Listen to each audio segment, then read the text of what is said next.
लेकिन हालात अच्छे तो नहीं लग रहे।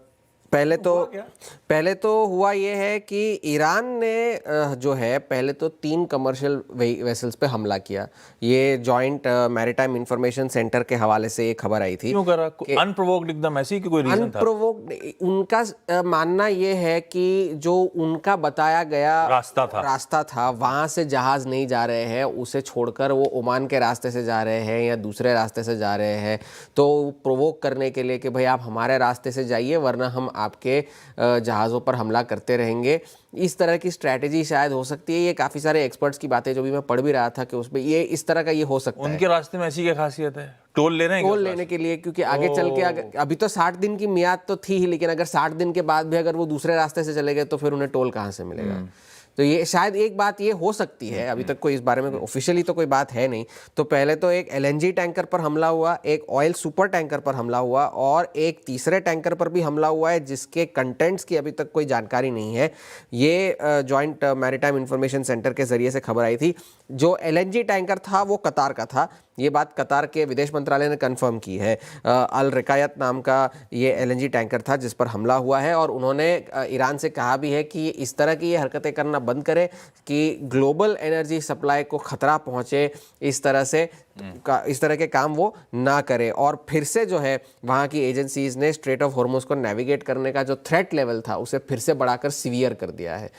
तो मतलब इंश्योरेंस प्रीमियम वापस खूब इंचअप हो गया। हाँ, ऐसा वो उस जो पहले तो रिस्क लेवल जो था कि अब यहाँ से आप जा सकते कोई खतरा नहीं है, अब उसे बढ़ाकर फिर से जो है हाई खतरे वाले जोन पे फिर से अपग्रेड कर दिया है। तो इसके जवाब में यूएस के सेंट्रल कमांड ने फिर से हमले किए हैं।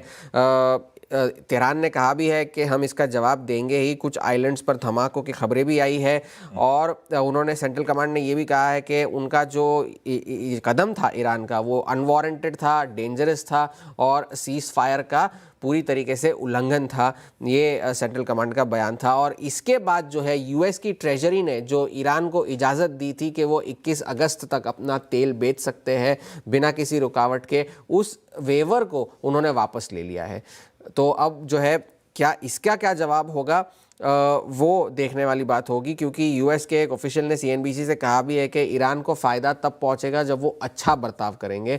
अगर वो इस तरह का बर्ताव करते रहेंगे तो उन्हें इस तरह के वेवर्स जो है वो नहीं मिलेंगे। तो इन सारे डेवलपमेंट्स के बाद कच्चे तेल की कीमतों में उछाल देखने मिल रहा है। एक वक्त पर तो ब्रेंट $76 के पार भी निकल गया था, लेकिन अभी भी जो है बाजार ये मानकर चल रहा है कि काफ़ी सारी सप्लाई जो है वो पास थ्रू हो चुकी है और आगे चलकर फिर से ये एक दो फिर से सहमति बन जाएगी। हाँ। अभी खमेनी साहब का फ्यूनरल वो सब खत्म हो गया है क्या? उस बीच में सब हो रहा है? आज समापन था 8 या 9 तारीख को। कल का दाग दिए वो लोग। हाँ, तो हो भी सकता है। और वो नए सुप्रीम लीडर कहीं दिखे कि नहीं दिखे पूरे टाइम? उनके 3 बेटे आए थे फ्यूनरल पर, लेकिन जो सुप्रीम लीडर है नए वो कहीं नहीं दिखे। उनके कटआउट्स दिखाए गए थे, कटआउट्स लेके आए थे वो लोग वहाँ पर उस फ्यूनरल सेरेमनी में, जो विजुअल्स देखने मिल रहे हैं। तो पहले तो कल 5.5% की तेज़ी थी कल ब्रेंट में, आज भी थोड़ी बहुत तेज़ी है, लेकिन $76 से थोड़ा सा इस वक्त जो है कूल ऑफ हुआ है, 75.5 के आसपास है। लेकिन जो $70 के लेवल्स देखे थे उससे तो सिग्निफिकेंटली ऊपर है। कल बाजार भी जो है मिला जुला ही था, क्योंकि नैस्डैक ने कल फिर से अंडर परफॉर्म करा। सारे चिप शेयर जो है एनवीडिया छोड़कर सभी में कल भारी गिरावट देखने मिली थी, चाहे वो AMD हो, इंटेल हो। इंटेल तो कल 10% गिरा था और माइक्रॉन, सैंडिस्क, वेस्टर्न डिजिटल सभी में 5 से 8% की गिरावट देखने मिली थी।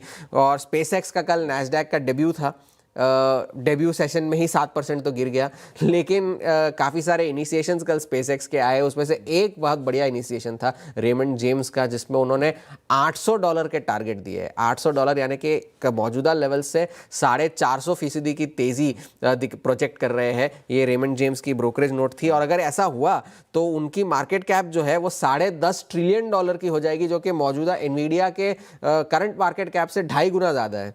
तो इस तरह के प्रोजेक्शंस देखने मिल रहे हैं। कल डोनाल्ड ट्रंप तुर्की गए हुए थे नेटो समिट में, जहां पे उन्होंने तुर्की के राष्ट्रपति एर्डोगन से मुलाकात भी की और साथ ही साथ उन्होंने ये भी कहा कि जो सैंक्शंस उन्होंने तुर्की पर लगाए थे, खुद लगाए थे, वो उसे हटाने के लिए विचार कर रहे हैं। और उससे वो सहमत भी है कि तुर्की को जो है F-35 फाइटर जेट्स बेचे जाए, लेकिन जो अमेरिका का जो कानून है NDDA, वो national defense authorization act NDAA, वो ये कहता है कि तुर्की को अगर F-35 जेट्स बेचने हैं तो उन्हें S-400 सिस्टम्स जो उन्होंने रूस से खरीदे थे उसकी ओनरशिप गिव अप करनी पड़ेगी, तब जाकर के ये जहाज़ जो है वो बेचे जा सकते हैं। तो ये पूरा मामला है डोनाल्ड ट्रंप का। नेटो ने भी काफ़ी सारे डिफेंस डील्स वगैरह अनाउंस की है, $50 बिलियन की ये रिपोर्ट्स कह रही है, अब तक कुछ ऑफिशियल तो है नहीं।